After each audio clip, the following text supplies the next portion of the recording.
We speak student. Word choice, a la Shmoop. There are more than 1 million words in the English language, and yet with so many different words to choose from, we often fall back on the same ones over and over again. And it makes sense. Some words are just so simple, understandable, and universal. They're the workhorses of our vocabulary. Yeah, you know how that goes.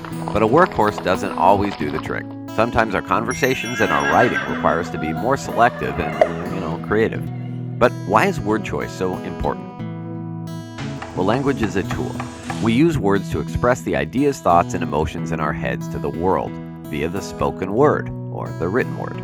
And because we want others to fully understand what we have to say and not misinterpret anything, we have to care about word choice and choose the appropriate words for each situation.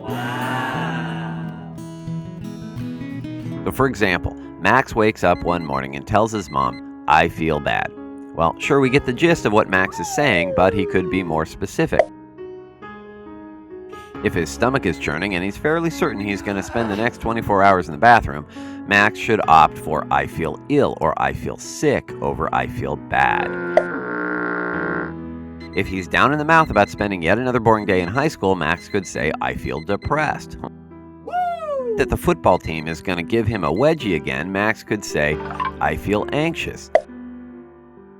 There are so many words that more accurately convey what Max is feeling than plain old bad. Also, bad isn't likely to grant him a get-out-of-school-free pass card from Mommy Dearest there. Yeah. Let's try another example. Say we have the sentence, "Jane ran to the pie." Well, the word "ran" is perfectly acceptable, but what if Jane's movements could be better articulated by a different word, like skipped, or scurried, or bolted?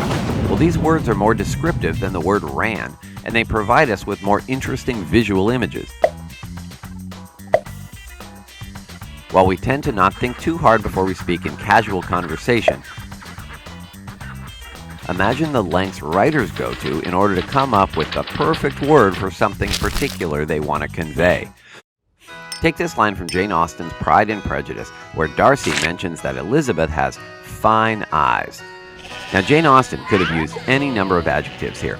She might have had Darcy say that Elizabeth had lovely eyes, or wide eyes, or expressive eyes. But she has him describe Elizabeth's eyes as fine. Of all the words she might have chosen, Jane Austen went for this one. Awesome.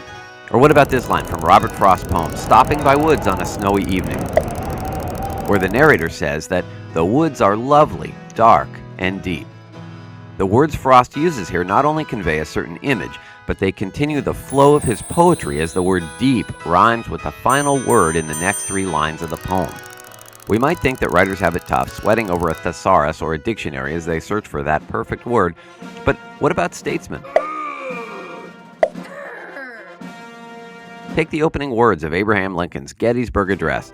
"407 years ago, our fathers brought forth on this continent a new nation, conceived in liberty and dedicated to the proposition that all men are created equal." Okay, so Lincoln could have started his speech with the less poetical 87 years ago, instead of kicking it old school with that 407 thing. But Lincoln was a gifted orator with a very specific goal for his speech.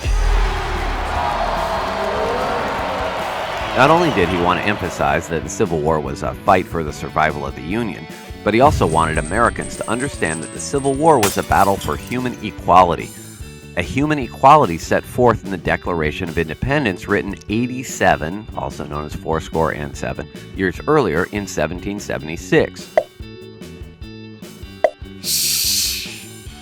It is said that Lincoln was ill with smallpox when he gave the Gettysburg Address, but let's be honest, we know he was probably fretting over word choice. Increasing our vocabulary so we have more choice when it comes to words isn't difficult. Books are great resources, as are books, and more books. And Shmoop. Oh, yeah. Also, we can practice replacing the workhorse words we use when we talk or write with other vocabulary. Won't Max's mom be surprised when he emerges from the bathroom and shows off what he's learned about word choice? No.